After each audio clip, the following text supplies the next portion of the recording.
Lungi abalabi b'emikutu gyaffe gino nate mbaaniriza nnyo puroguraamu yaffe eno ey'olunaku olwaleero gyendimu ne Jono Bigirwa. Jono Bigirwa tumuteekateeka okumuleeta mu munisipaali y'e Kamuli ng'omubaka wa paaliyamenti ate era nga omukulembeze w'ekisinde ekya Eastern Revolutionary Platform. So olunaku olwaleero tumuleese nga twagala tukubaganya ebirowoozo ku nnongoosereza ze baagala bakole mu ssemateeka w'eggwanga eza Richard Lumu okuva mu kibiina kya Democratic Party mwe yagambira nti nno ayagala leader of opposition alondebwe nga ababaka bali ku opposition bonna so nga ate agamba nti nno ne deputy speaker naye alondebwe nga ava ku ludda oluvuganya gavumenti. So olwalibye tugenda okwogerako ne Jono Bigirwa. Ssebo nsanyusa okulaba.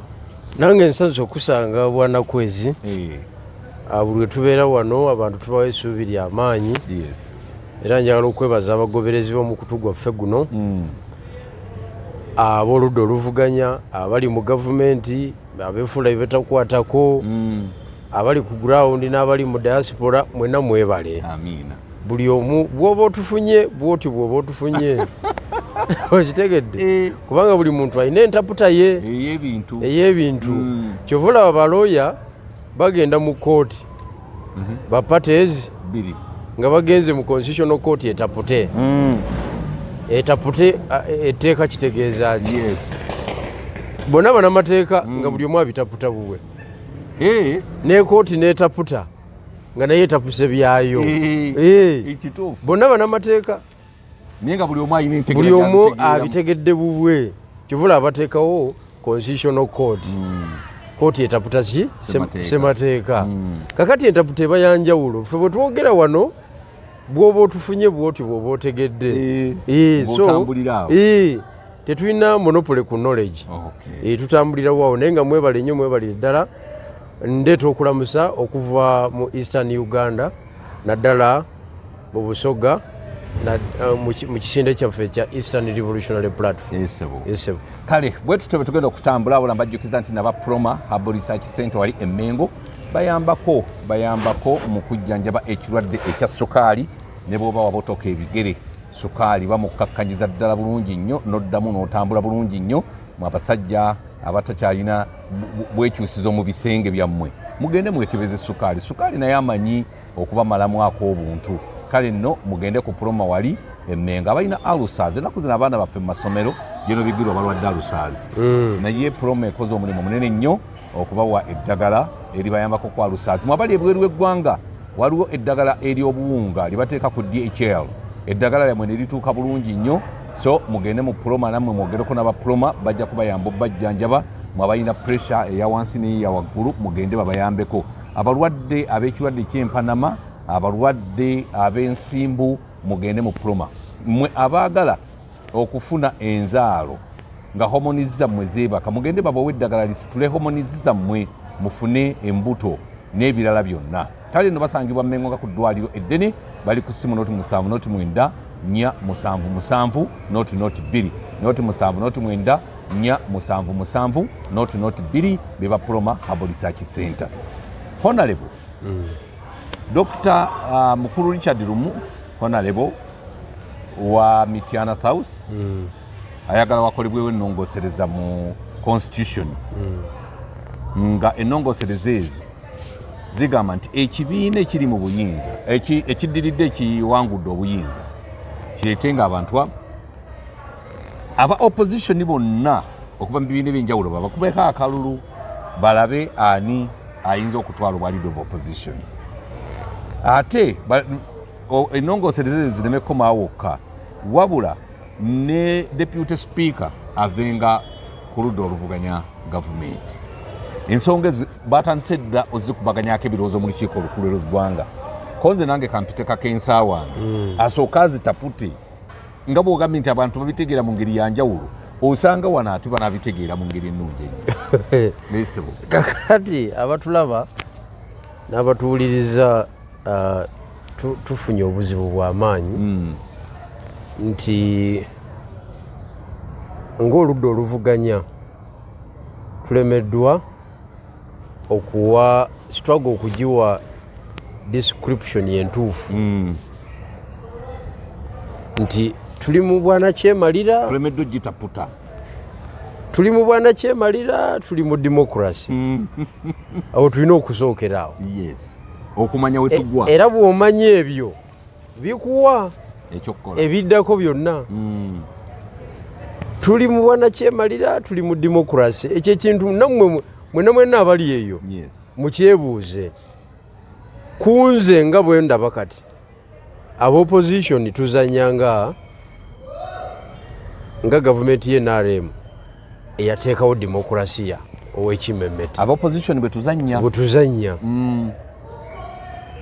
kubanga buli lwogamba nti oleese constitutional review oleese electoral reforms oyagala kukola amendment mu kino oyagala kutereeza kisaawe kitegeeza ekisaawe weekiri kibulamu butini nnyo obw'okulongoosa era bw'oli butini nnyo bw'oli mu kulongoosa kiringa wonoogenda mu ndongo kati bw'oyingira endongo bw'oti abamanyi ebya saawundi ye aba amanyi nti kayikolaiza tekagize bulungi naye nga abalala basaatuka busaatuzi bakuba muziki nagutambula naye nga oli nagamba naye ikolaiza tekwasaganye bulungi abimanyi kakati we tuli wano saawundi ye NRM ebulamu beesi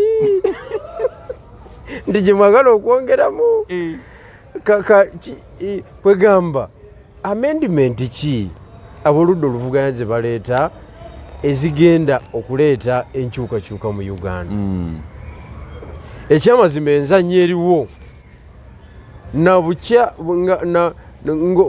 ng'ogigeraganya ne reaction eya the leading opposition party NUP bwe yarespondinga nga Honorable Rumu Richard yaleese etteeka olabira ddala nga tuli mu democracy ow'ekimmemmeta atabeeranga nawo agudde akaleka asinga n'owa America atya ati kakati abasambi mu kisaawe bakaayana tuterezeemu amateeka katinitini gabadde si malungi nekitegeeza kisaawe kirungi tuterezeemu katini fena tutambule kakati kyeneebuuza ago amapeesa aganyigibwa mu palamenti n'ebirala galeeta enkyukakyuka electoral reforms ne constitutional review reforms tezirina wezireetera nkyukakyuka omutaka ali wansi ku ground gwe tugamba nti we are fighting a dictator, we are in the struggle,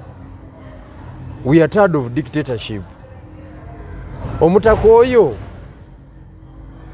tuli tukwegamba tumulowoozezzaako nga tuleeta review zino fo tugamba nti General Museveni nakyemalira mukubi wa miggo musi w'abantu biki tumulowoozezzaako okumuleetera bino bye bigenda omununula tumusomye ne tumwetegereza era ofiisi y'oludda oluvuganya okusigalawo n'obutasigalawo erina impact mu lutalo luno.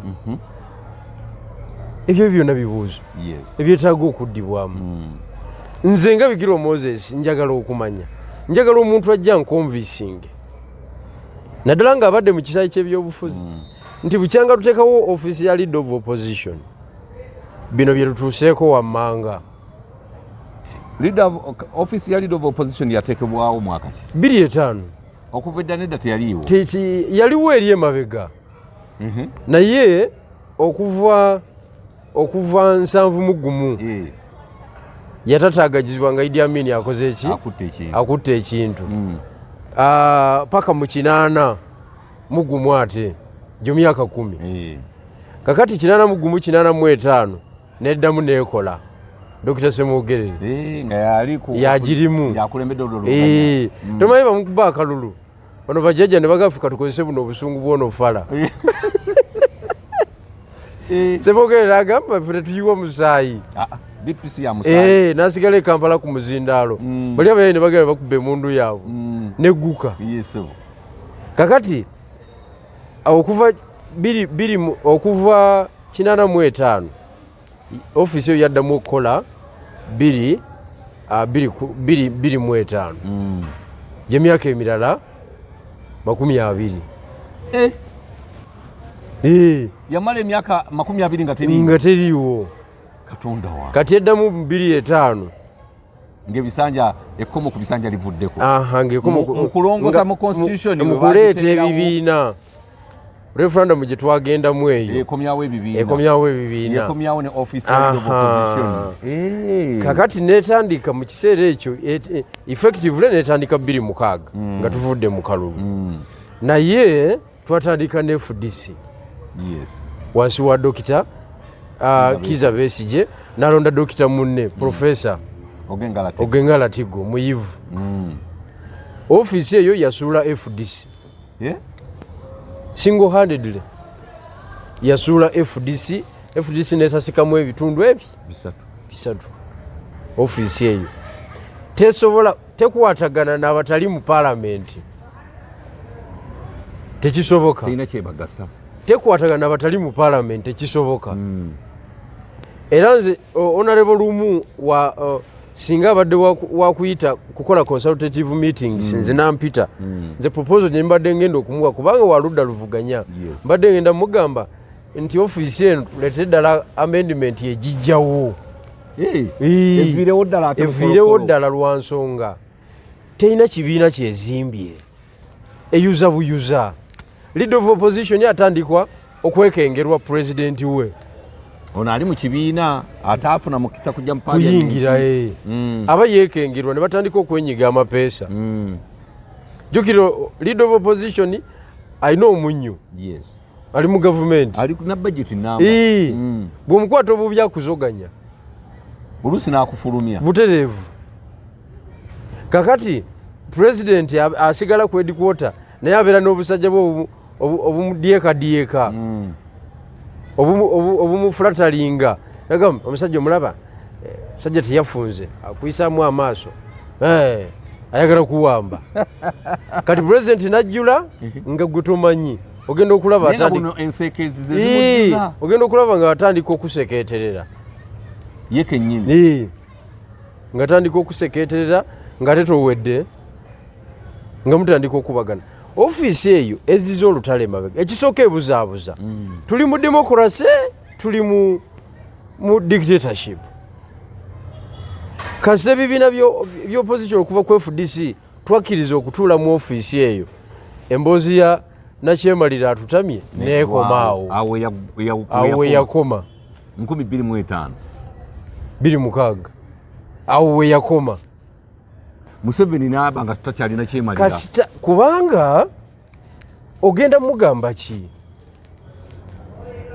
nti toli mu gavumenti ng'olina omwaliro mulamba ku palamenti gwe baakuwa nti toli mu gavumenti ng'ovuga Land Cruiser ye eriko kadengeezo olina ne vaani eriramu basitaafu abakamera abaki n'entebe mwotuula nga leader of opposition ng'otuuse ku mukolo gwonna etambulira omwo mu motoka totula kuziriza osanga ne kakapeti akamyufu bakaalawo kwanza n'olyoka otuula.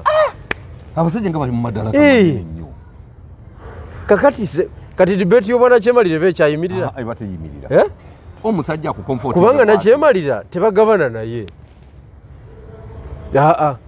kubanga ye jjajja yasoma ekintu kimu yagamba nti abantu bonna ng'ona abasobola obalekerawo we basiza omuwazi tomalaawo mbeera yonna abantu we bataliira n'obaziba bonna balekerewo kagaapu kuba ye ezimu ku nsonga ezamutwala mu nsiko bali boyita ojjooko tebamulekerawo gaapu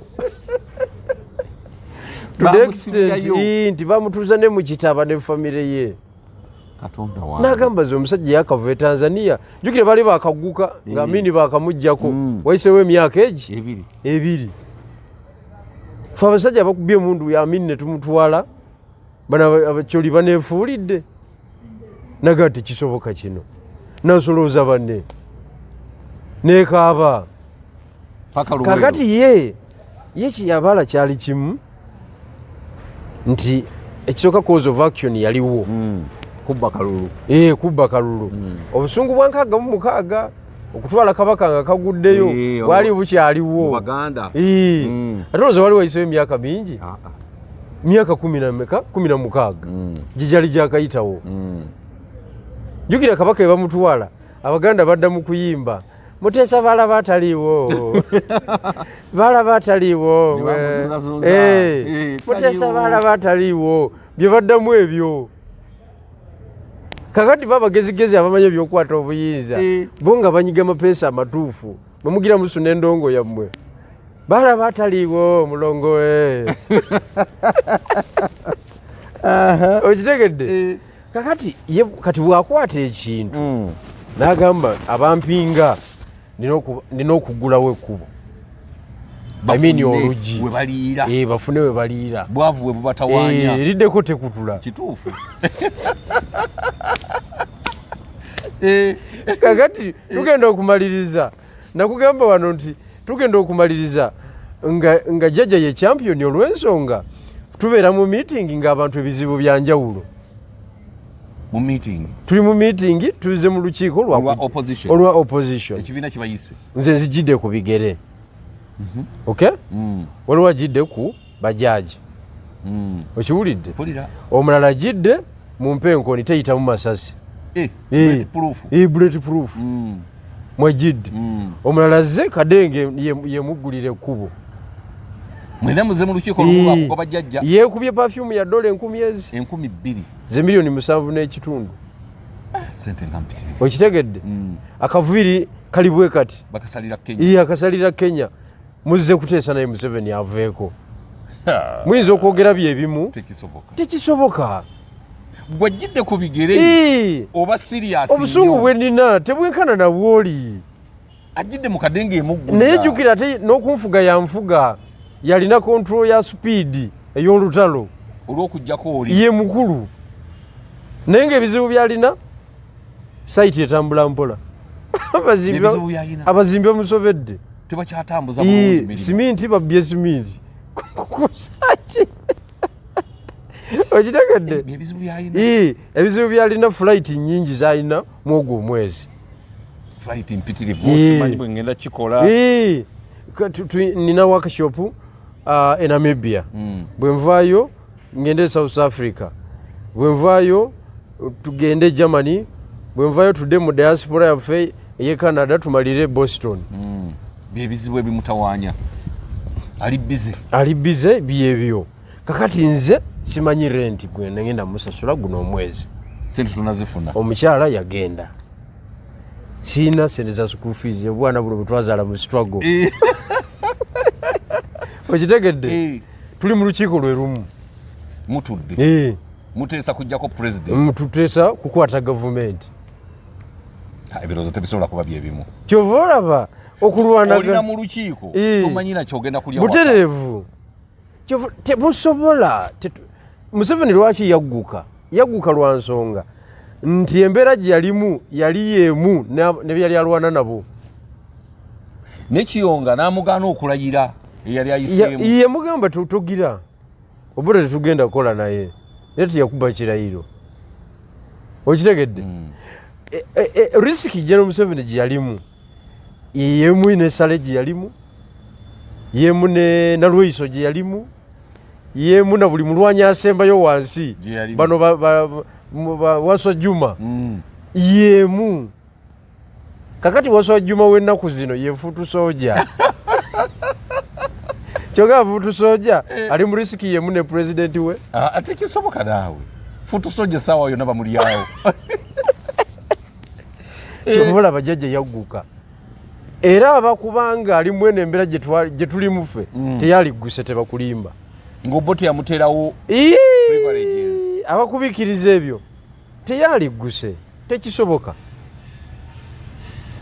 so yenjawulo gye tulina nti opposition yaffe tulabye nnyo naddala nze ndabye nnyo kwezi ebintu bino birudde obudde bwange buyitirivu nnyo myaka 24 oli mu kunoonya buyinza kugambye natuuka n'okuziika muzeeyi nga sobola namujjanjaba kubanga muzeeyi omuntu bwakula aba atandika kubalira ku baana bakoze eki bazadde n'agenda nga mulaba bwe nti nga sina busobozi tulina sente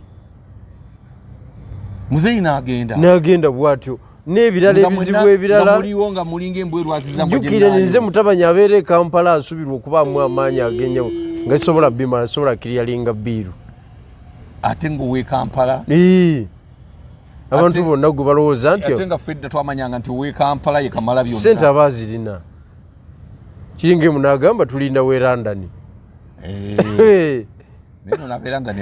anti byabatagalako babotoka waliwo ebyabadani bwakusuubiza sente tozibalira mu sente mangu osima zituuse zituuse naye ensi yo yakyuka bwetyo bweri kakati bino byonna byogedde nga biva mu amendment so mweyo embeera olutalo lwonna opposition leadership yonna twalema okudefininga struggle gye tulimu twalema okumanya kye tusobola okukola twalema okutegeera mulabe waffe azannya atya ne tugenda ne tutuula mu katiba ke akatiba kana akabulooka e Kampala kye bayita akatiba ye pulaani yooli kwatambuliza ke bayita akatiba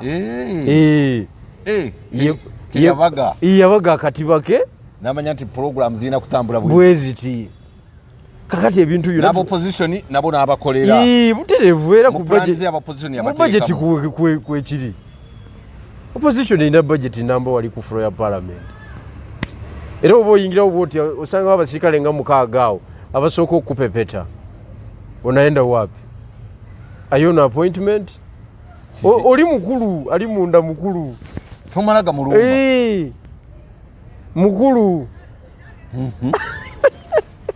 kakati wekibanga banaffe abamu bakulu mu gavumenti gye tulwanyisa kakati tulwanyisa ki ono si dikiteri akuwaddeko naawuulye nkugambye era tulina obuzibu bw'amaanyi nnyo okumanya ekituufu abantu baffe abawansi tebabitegeera bino tebabimanya ebyawaggulu era baliyo balinze enkyukakyuka banabyabufuzi baleete enkyukakyuka mbu babiriku abanabyabufuzi bali mukuleeta nkyukakyuka mubanabyabufuzi babiriko tebabiriko n'akatono kati nga babanoonyeza kati saawa zino nonoonya abanabyabufuzi bali kuki kati bali ku saiti zaabwe oseka n'ogweri so sitwago tukirize tugaane kati tulina okusalawo ekintu eki nti tetulwanyisa bwanakyemalira okay tutandike okuzanya politics ow'ekidemokulaasiya owa proposals owa alternative policies General Museveni ayogere kino twogere kino okitegedde kubanga twakkiriza okutambulira wamu tuli ku katiba ke akatiba kake gavumenti eproposinge kino tugambe singa ffe tubadde mu gavumenti tubadde tulowooza nti ekintu ekyo tekyalikoze ekyo kino kyekyalikoze ebyo byobufuzi bya demokulasiya byo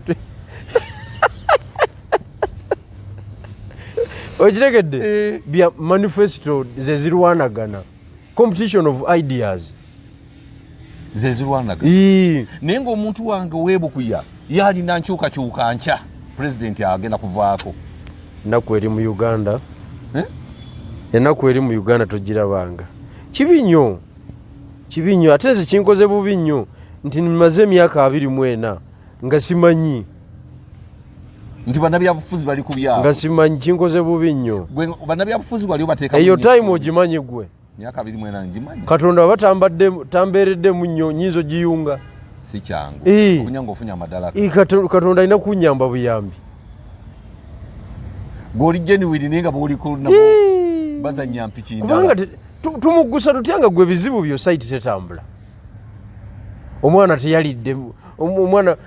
teyalidde bulungi ice cream what happened nina omubaka gwe nali naye emmotoka teri mu mafuta etwala abaana. nina omubaka gwe nali naye ng'avuga bw'ati nga mpuliriza emboozi ye waludda luvuganya nga bamuwadde omwana we ayogera naye oluzungu nga lungi nnyo luyiika buyisi. omwana asomera Green Hill ng'oluzungu lungi nnyo naye ng'omwana amugamba daddi ekimotoka kyange tewazze nakyo ekimotoka kino kya $1,400,000. Kiki? Kino kye batuulamu.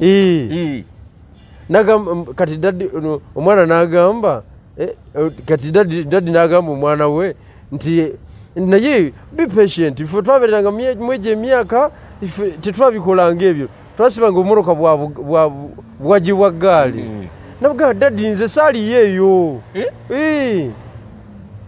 ife tetwaliyo eyo. This is our generation, that was your time. Yakuvuga bugaali buno feno twasibanga bigogo nga bituteekako. Omwana ayagala ekimotoka kya $1,400,000.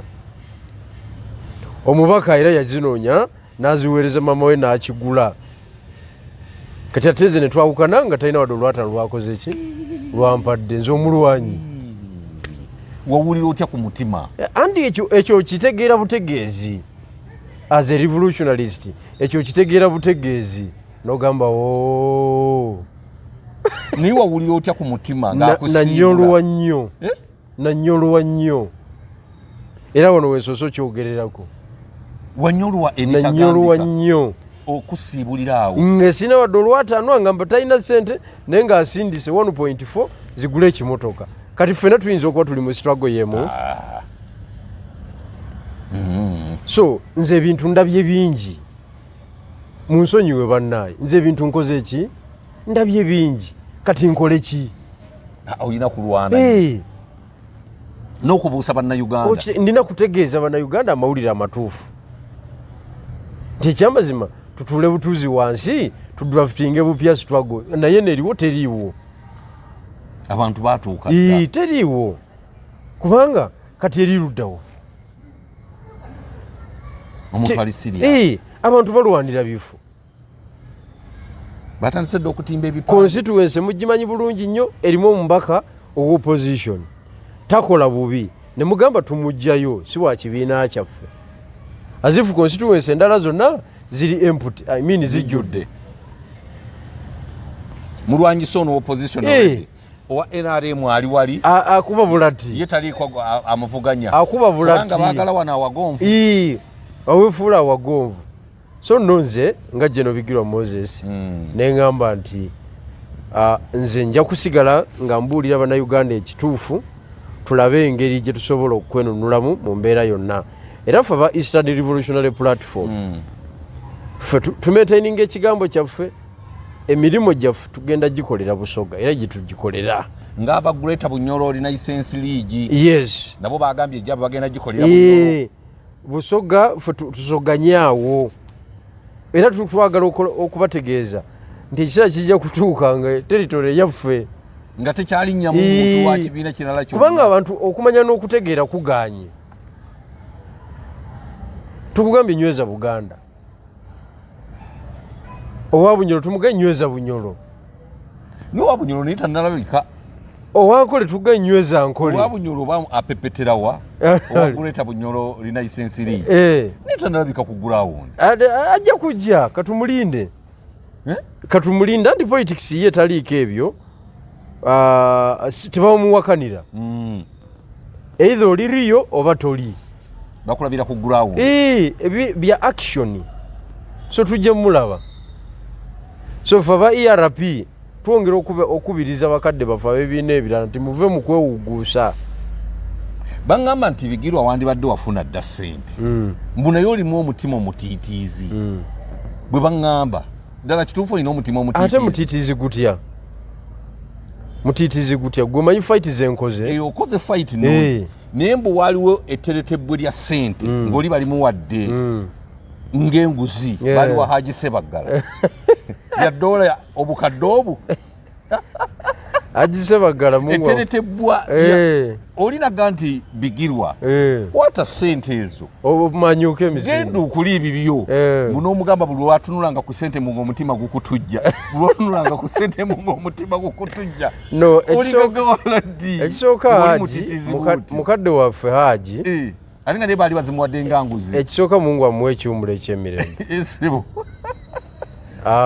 naye nali sisobola mukola kigambo ekyo kubanga haji yali profesa waffe ow'ebyobufuzi so nali nkyayiga ebintu bingi era sente zannema okutwala wazirabako n'amaaso ate ezo ebintu bya haji byonna zeyali abitambuza nga edc miliyoni 3 eza dola nga ziri nga edc nembubulu wazitunulangako bwoti mungu omutima gukutujja era nga esente zazisangawo nga bwe yazitulekedde okiwulidde because loyalty kikulu nnyo nakyo eri omukulembezeewo naye ate yenga yakuvaamu andi kakati nowooze aje ensonga olw'okubanga yawummula saagala kubaako kyemuvunaana wadde nekimu kubanga talina mukisa gwakudda kwewozaako nze musabira busabizi nti mungu amuwa ekiwumulo ekyemirembe kubanga haji ye nanyini katiba opposition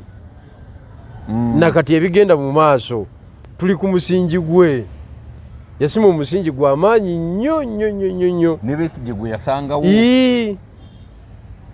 era amaanyi g'abantu gaaveeyo agisebagala yagasookamu amaanyi g'abantu bano just wano 2017-18 twakyogera bwogezi nti people power naye nga amaanyi g'abantu gava eri wansi so sente nozireka bwoti butereevu oba oli awo naalibadde nafa kubanga kyenjagala otegeremu ekirala ekisooka nalina emyaka 20 omuvuka w'emyaka 22 n'ogenda okwata miliyoni 3 eza dola mu kiseera ekyo oyinza okufa singa oli mugagga muyomere kati oyinza okufa kuba kontrol eyinza okukulema okitegedde so nze ndi musanyufu nti nkyali mulamu mungu anyambye nampisa mu process nendaba ebinene n'ebitono kati ndi mu position entuufu ekola buli kintu kyonna naye mukulu bigirwa mu butuufu oyise mu biseera oyise mu bintu bingi kituufu nze ebintu byonna mbirabye waliwo kyesirabye tekiriiwo tebakulimba mu byobufuzi ebyobuyeekeraatu bibaddemu tubirabye ebyokwekalakasa ng'ate ndi musomesa mulamba ebyokwogera bye tubaddemu enkwe tuziyiseemu oli nayogera ekigambo kyatakkiririzaamu waliwo ababadde batandise okuzunza olugambo yafunye miliyoni 7 anize nze sente zebakandiisa mu lutalo zizimba ekizimbe ku Kampala Road zozoolya naye nsula mu muzigo wali makindi tomanyiwo ate muganda wange ennyumba bagitwala ffenna tulaba kakati omuntu alina 7 osula otya ate mu muzigo akamotoka kaffe tokamanyi nkamanyi kalubalukiddewa kati abantu obalekanga abantu kye basinga okwewuunya nti abantu bonna baguliddwa gwosigalawo otya kyekyo kye baba bategeeza obugumu obujjawa nga ne bannaffe be tubadde tulwana nabo bagguka kyekyo kye baba bategeeza kubanga tiwaliwo omuntu akwata miliyoni 7 sebo mubiri negutakyuka waliwo abakuwaanawaana nti anyirira nnyo alabika yazikwata anyirira nnyo n'alimeza oluumu z'omukulembeze mwe abakulembeze mwagala ba luumu nedda ssebo waliwo eyagamba ekyo sijja kutuuka omutuufu ateekwa kubanga mwavu nnyo nga musiiwuufu ffenna twalibadde ffenna oyo mutuufu kyayogera ffenna twalibadde nga tuli baavu okitegedde nga n'obusente obulabikawo bwakuteeka mu lutalo si kuzimba apartment si kuzimba ki kuzimba zibiiki kukola ki kubanga obwavu mu byobufuzi kyakulwanyisa okikozesa nga wiponi n'okuba omulabe naye bannammwe abazimba apartment abali mu motoka ezikulemberwa zikadenge baddala bwe boogera nti bali mu struggle oyinza okukikkiriza? Nze eyo peegi nagivaako, eyo peegi nagivaako muganda wange, kuba njagala okutegeeza General Museveni yasetinga sisitimu ye n'amala. Naawe ogyewuunya? Yamala, sikulimba, twefuula bagezi naye yasetinga n'amala. Yali mugezi, yaloota nnyo, n'akola constitution nga yiye, nga buli kimu kifevalinga yiye. Tewaliwo ebitundu 85 ku buli 100 President Shalo. Naye bakanyeyihamba bakola constitution, baloya abalamba omulamuzi Odoki bakola batya constitution efaanana bwetyo oba amendments anti munnamateeka ebyobufuzi tebimanyi mateeka. Munnabyabufuzi abamugezi okusinga looya abantu tebakimanyi. Munnabyabufuzi bamwepankako abamugezi nnyo. Looya ababwati kubanga balooya bagamba facts and what. Munnabyabufuzi yabeera bwati basing on the situation. Agendera ku mbeera. Goza jaja yali guse singa teyali bwati. Guno mwaka ngenda bujiwera 75 nja kuba sikyategeera. Buziwera bweziti nja kuba nkola kino. Awanvuya sijja kubalekera mafuta gange. Tayogera lumu. Tamalayo. Kati tuline wano. Muhozi yalangiridde nti yavuddemu. Taliimu. Okiwulidde? Nejaja tanagamba ko nti nkomawo. Abasigadde be boogera. Jaji oyinza okujja mu lukaano andi kakati tanayogera nti akomawo. Abalabe bagamba kwali. Kati ate ekimalamu amaanyi. Ate tukyali awo. Leading competitor ow'ekitiibwa Kyagulanyi n'agamba nti 2026 ku ballot kuwendi. Oba mwagala oba temwagala akomawo. Ekyo tekiraga nti demokrasiya wa kimemmeta ali wano mu ggwanga. Jjajja obuugi bwe yanywedde ndowooza yanywedde fulasi kasatu ku luto. Kasi yawuliddeyo declaration y'owekitiibwa Kyagulanyi nti akomawo. Jjajja yanywedde akuugi k'empola. Yanywedde obuugi bwe n'amalayo. Jjajja nga kimunywesa obuugi. Ekimunywesa obuugi abazibe b'amaaso bakyali bazibe b'amaaso. Ne headmaster waabwe akyali muzibi waki w'amaaso. Kubanga jjajja ye kyafa kiri kimu akalulu kabeerewo okuvuganya kubeerewo. International community erabe nti ekintu ate onogamba nti tayise mu democratic procedures zayisemu bakubba akalulu n'ogenda mu kooti omusango n'ogujja nti kooti tozeesiga nodda mu kooti y'abantu tennasala musango nkomawo 2026. Jjajja talina katemba gwatuzannya n'abantu bana bali ku opposition. Jjajja kye yakola yasetinga bba oba yarayizinga bba omutindo yaguteeka waggulu. Ye ne yeeteeka eri mu kasolya. Kakati ffe ne tubeerawo nga tulengejja bulengezi okumunoonya gy'atudde waggulu nga tusigala tugezaako. Wakulirako mu kyalo? Ye nakulira ddala. Wali owalampyeko ku kiswa nga kiseerera bw'okirira bw'oddamu. Ne tubivugirako n'eggogo. Bw'okirira bw'oddamu nga tokituuse waggulu. Kyekyo kyennyini okitegedde. Kati ye jjajja yalwana n'atuula eri. Kati atuyita naga mujje. Ne lumugezaako okulinnya naye nga museerera mudda. Buseerezi n'okomawo. Yaseetinga n'amala. Ate n'ekigumba kino kye yatuwa nakyo kitukolera nnyo. Andi kakati ekigumba kye tufuufunamu ekigumba kituyambako okendeeza obusungu. Kubanga kwezi kakubuuze nga kutukendeeza busungu. Bajeti ya leader of opposition yasene mmeka? Oba obuwumbi 3. Obuwumbi 3 n'ekitundu. Kakati singa ofuna omukisa okutuula mu meeting egaba n'obuwumbi 3 oyinza okuddamu okwerega ebikya. Mbanze kakkala. Tosala omuliro. Ngusala omusajja ng'agambye nti gwe nja kuwa 3 kitundu. Obuwumbi obumanyi. Obukadde 35 obutegeera. Onkubisiza enduulu. Obukadde 3,000 omwaka gulimu Powesa. nkaaga mu Powesa. sebuka emyaka omwaka gulimu ennaku 365 bakuwadde obukadde 335 oba osasanya sente mmeka olunaku? Milioni 8.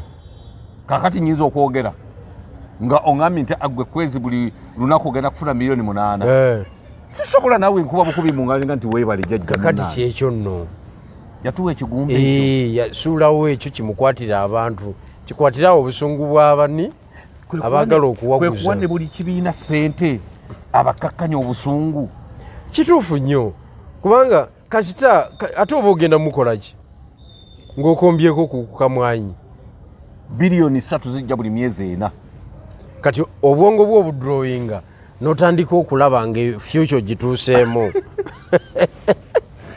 n'ogamba mpuutanyizaako mmeka nange kuba ziriko accountability nazo bw'okavula obubi luzira ziriko accountability nakati n'otandika okubaza wenteeka ekituli requisition biki workshop ezitaliiyo logologo nalinnya ennyonyi n'ababaka 8 bwe bityo kumalawo sente bw'ogenda wali ku palamenti office ya leader of opposition etuuka ekiseera nga balwana kumalawo sente nga sente ziganye okugwa nga ziganye nga activities babadde nazo ntono sente zigaaniddewo zigaanirawo zitya oba gundi embalirira yebeeganye okutuukana naye nga zo sente tezikyaliwo nkugambye nga towulirangako kickback nga sente zizeeyo baŋŋamba nti ziddayo kokka eri mu ggwanika kakati byebyo jjajja bwatyo byakola ki byasettinga ekintu kye kati zino electoral reforms tezirina kye zigenda kuyambako ze tubadde twesunze nti leero kati jjajja awedde tukomezaawo ebisanja mu constitution ate kakati electoral reforms zikole ki ebisanja kwegamba jjajja ne bw'omuddizaamu ebisanja kati ebibiri mukiwulidde oba omugyeko bwaga nti nzizemu okubivuga aba atandika bupya wemukolera amendment yes eyo si ye issue ezo proposals si ye issue just tuba tuyamba buyambi jjajja tusanitizing ekintu kya jjajja kikwateyo bulungi kituba tuliko so olwokubanga oludda oluvuganya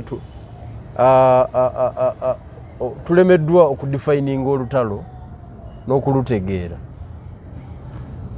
jjajja kimuwadde enkizo okuzimba gavumenti okitegedde okuzimba sisitimu ya gavumenti n'obwaguuga bwayo tewaliwo nsobi gye twakola mu byobufuzi bya Uganda nga Dokita Besigye mu 21 mu kifo ky'ogenda e South Africa mu exile yali alina kudda mu gavumenti ya jjajja twali tusobola kufunamu ki one yali asobola okunegotiatinga ministry ate nga za nsonga nga 5 ku 6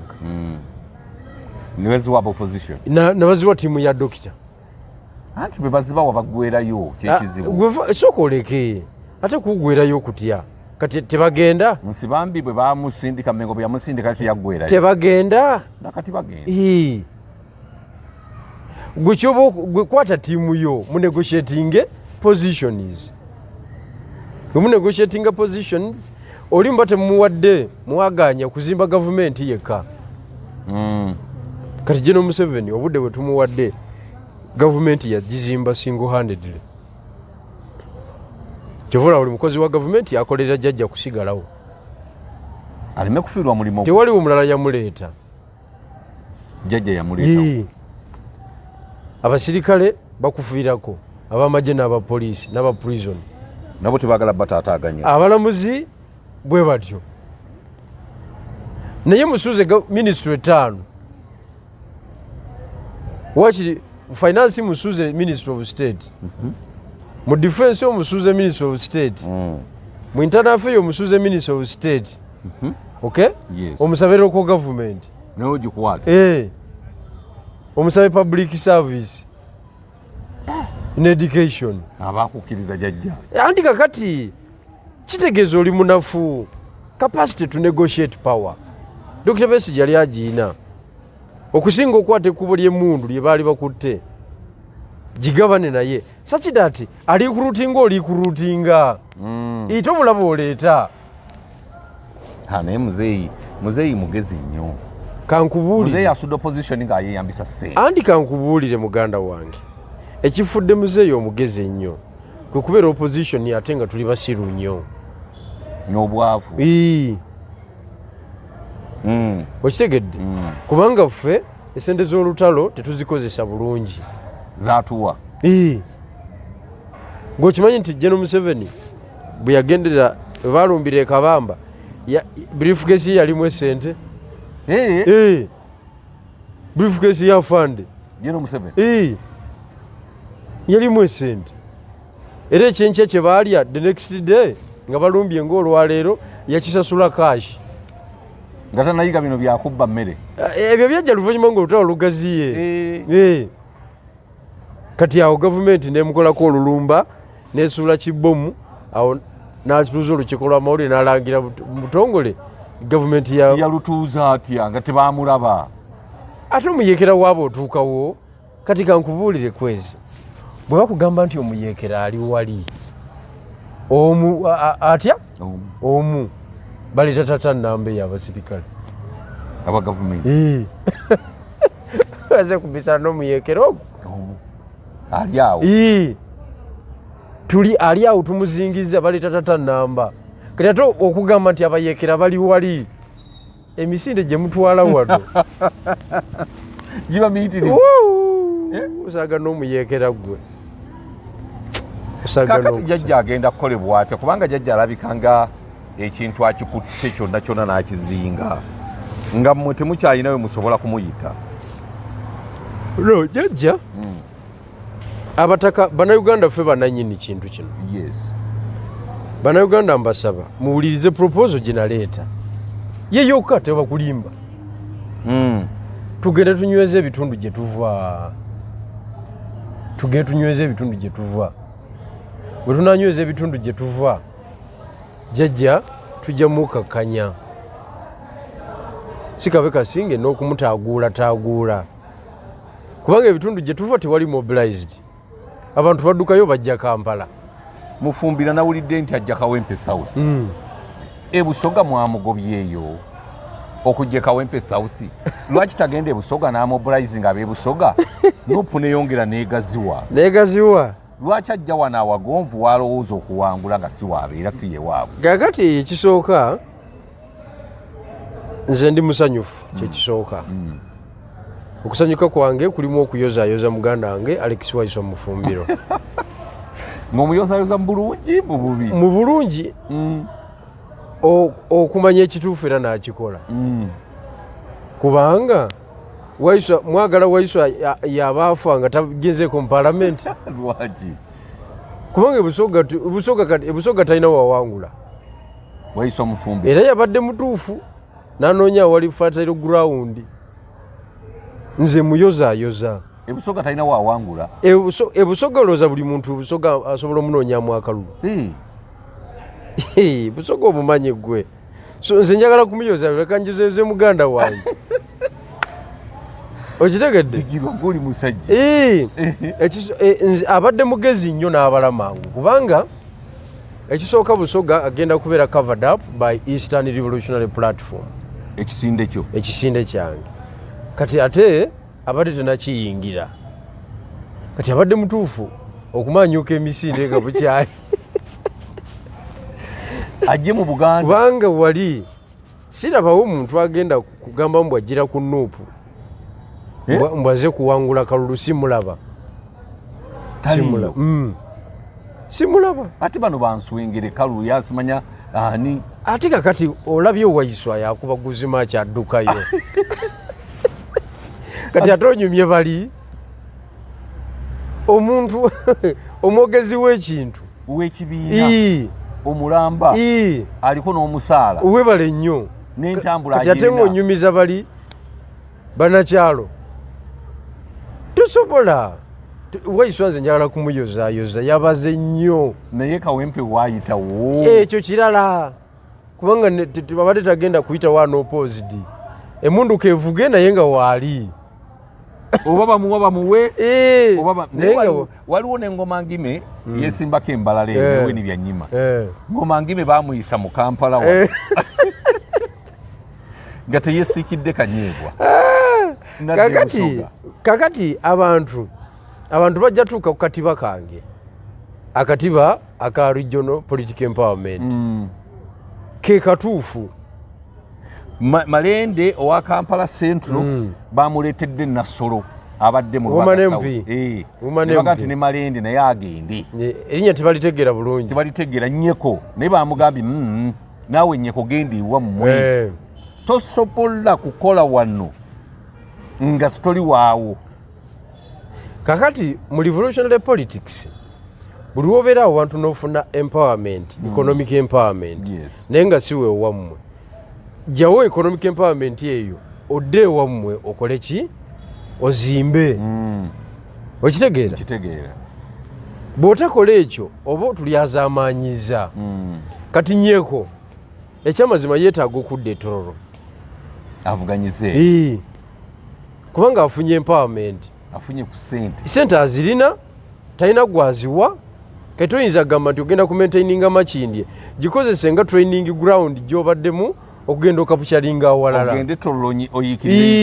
ogyeyo constituency y'ekyalo abantu bonna baagala wagonvu era kweziife mutuvangako abaagamba tugenze Kamuli nemusigalayo nze Kamuli sijja kuvaayo tekisoboka sijja kuvaayo nja kubanyonyola paka ebanampa akalulu era nkutegeeza ku mulundi guno Mungu agenda kunkwatirako mpangule era waiswa tugenda zisinkana ku floor ya parliament bwana abazze ayinza okujja nakawempe nabo balabikanga ajja kugira mu kabondo ka Buganda nja kugira mu kabondo ka Busoga niga imufumbiro agira mu kabondo ka Buganda yes lwakuba nti waiswa kiyankola obubi nti yali musaale nnyo okwonoona ekintu kye twali tuzimbye ebusoga bali abatategeera byabufuzi bamweyambisa olw'okuba ali next atera nnyo okubeera ku lusegere lw'omukulu bali abajega abatamanyi gye tugenda bamweyambisa nnyo ne batambuza interest zaabwe naye nga kye batamanyi nti olutalo lufa waiso naakola ebintu byonna ne tutuukako ne mu meeting emu nayogera ekigambo ekitoogerekekanga n'agamba nti Bigirwa nze bwe nfanga tojjanga kunziika nga kyali kinene naye nga be tutudde nabo bonna nze gwaludde naye wamukola kiki kyamutusa omwogeza ekigambo mwe bamugamba munali ngenda muwa butwa neŋŋamba nze atatanga na ku mmese ng'obumuwa omusanga n'enkoko sinze azisala muganda wange waiswa muvunaana ki ekimuweesa obutwa kubanga nze ndikoganizinga nnyo omuntu gwe mbadde ntambula naye juzi saakugamba ku Sauda Madada nti nali muwa respect paka lwe yagirawo ddala benefit of doubt yange ninga kati naye ngenda mwambala era n'omwambala era amagye defense system zikola bweziti mu Kamuli buli dakiika zimuntalinga defense system walabikirako wonna emmotoka ajja gikomezawo mu ngalo ng'agisitudde bw'ati kiki omuzannyo gwaweddewo naye Bigirwa naawe bakumanyidde nnyo anti nze mbadde wa kisa kakati muganda wange waiswa nze gye twava naye wala ewaffe mukyala amanyiyo gye banziika yali asuzeeko nayo ebyo nze sobola kubyerabira anti gy'onookoma obutabeerabira naye yavaamu statement gye bajja okukoma okulinnyako yavaamu statement yamalamu amaanyi neŋŋamba oba excitement tagimenyangawo n'okutuusa kati omukulu yamugamba agimenyewo n'agaana yagimenyawo kati osobola okugenda n'omuziika simanyi naye nze mba ndikoganizinga kiri nti lwaki ayogera ekigambo ekyo for sure wadde akimenyewo kiyinza okumusigala ku mutima statement olaba nga yali nnene nnyo kakati yakozesebwa abatamanya ŋŋamba ne bonoona project gye twali twaddemu amaanyi ffenna nze naye ey'ebusoga kakati busoga yiiyo kati yabava mu control kati adduseeyo kyokka nga twali tugirina bwe tuti ngeri yali asobola bulungi okuwangula akalulu ekisooka twali tetukoonagana nga yesimba mu Jinja West nesimba mu Kamuli municipality waliwo kilomita 7 okuva gye yesimba. Awo kiba kitegeeza nti tewaliwo kikola kitukoonaganya. Mwogezi wa kibiina, nze nali mukunzi wa kibiina ku regional level. Office tesobola kukoonagana. Era zaali tezikoonagana. Tesobola kukoonagana. Nga mubutuufu tulina kubanga tukwatagana buki? Mutambuze mu Busoga. Kakati kye balwaniranga dominance ya mu Busoga. Kakati Busoga wiyo batandise okola bwe bati. Ate baddukayo. Baddukayo. Bo bennyini be bayonoona ekintu kyabwe. Naye omuntu alina obuzibu kyetolola bwe kino ekikomawo ku commander in chief. N'okikwata. Commander in chief w'ekitiibwa Kyagulanyi. Yatabusoga. Kwegamba gw'okkiriza abantu ne boonoona ekintu ekizimbiddwa ng'olaba olw'okuba protectinga interest zone. Olw'okuba kubanga nze nali nga saagala nnyo okwesembereza w'ekitiibwa Kyagulanyi kubanga bijja kumalira obudde ate nga tewali kitambula. Okubeera naye mutambudde mu motoka wuyo ku kitebe omunyuminkiriza awo esitwage batetambula. Kati bwe nawaawo gaapu eyo nze nemba nga ndi ku structure development bo ne beeyambisa ogwo omukisa ne bakuba amagi buli dakiika. Kakati obuzibu era buba bwa mukulu ye teyamanya balwanyi bo onaasobola ki onaakuba nnamba ki noddira golokipa n'omuwa 9 baanaakolayo ki kati waliyo ekiriyo waliyo ekiriyo Busoga nupu yasaanidde tewalabye nga wakakofera bamugamba va ku muzindaalo yabadde noluuka yabadde mufumbiro luuka eyo omulala yalina mwendo eyo ekamuli nemugamba va ku muzindaalo muli bayaaye va ku muzindaalo naye omumanyi nze bwe natuukanga ku Magombe ye ng'ovamu otya ekigambo nti muve ku muzindaalo ng'abantu bakusaamu ekitiibwa ng'okyogera otya kuki amagye gakusitula wadde tuli ku lumbe tosobola kukyogera. Twali twakuba ebisajja by'NRM nga twabigoba mu nnyimbe nga twabigoba mu nnyimbe era nga batya okuziika abamu nga batuuka nga maze kuvaawo kabigirwa kagiire nti kagiire nakalimaliriza okwogera ndakagana nga kaviirewo kiki naye kakati ntunulira nenseka n'okuseka nenga ebyobufuzi bino. Kati bwogende Magombe kiba kitya ku Magombe ennaku zino anti kakati vibe eriwo ya ERP abantu bagibanyiza bulungi nnyo kuba ffe message yaffe eri kiriya tosobola kubiisana nayo. Abantu nabo kibabaayinze baagala kyabwe kikyaife ku bwaife twena tuli kwenda tuzimba amaani agatutwala mu gavumenti eri kwirako tukooye okukolerera abantu. Tuli kwenda kubuuza ba candidate presidential candidate abanaabaawo bonabona nti we programu ye eri ki ku Busoga nga tebalina iwe eri ki ku Busoga anaabeera ne programu entuufu ku Busoga gwe tujja okuwagira gwe ng'oyiwa babaka tuli ku byankulaakulana tuli ku byankulaakulana. So muganda wange Waiswa mwagaliza birungi byereere Kawempe South wadde nga nze ebyange byatambula bwe bityo nga bwe yanyiga amapeesa omanyi ubasetinga ekintu kya sikando y'obwakyabazinga baatuula ejjinjawo ne bakola petition ezo ne baziwandiika mu lulimi lw'amateeka ne bafuna abantu babiri ne basayiningako omukono mu bapetitiona. Waiswa kennyini n'akwata petition 2 n'azireetera ku meza ya Kyagulanyi bwe yanguwa nnyo zituusa mu kkubo teyasikatira teyakubira kasimu wadde era olunaku olwaddako kooti n'etuula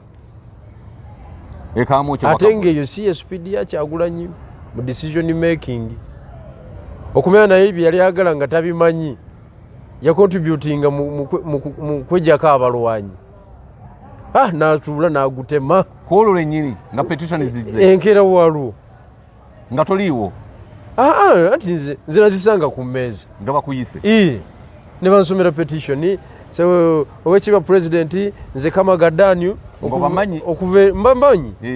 okuva eruuka tusaba okyuse mwami Bigirwa Moses aswaziza nnyo ekibiina atufumaganyiza avumye bannaddiini avumye bannabyabufuzi banne akuwa n'abakyala logologo ajja abantu ku ssente tusaba omukyuse n'endala Kadaga Moses akyali wa Nuupu kwetwogerera bino eyawaaba Kamaga bamuyita Kamaga Dani akyali wa Nuupu era alina kya contributing ate kitya acontributing eki be bano batwagala bwe mupi naye ng'abeera Kampala ayagala kwesimba luuka emyaka 2 giggwako nga talinnye nayo kigere n'ab'ekika kye ne bafa ne baggwawo nga tamanyi kiri mu kyalo bebo modula ezo nigwe nini Kyagulanyi ali cheap abantu ngabo nakuwandikira ebbaluwa ne wejja ku mulwanyi bamuleetera petition sebo najja mbwaze kusala musangu nagasoma petition ye olwani agisoma waliwo omukyala gwe bagiwaawo bamuyita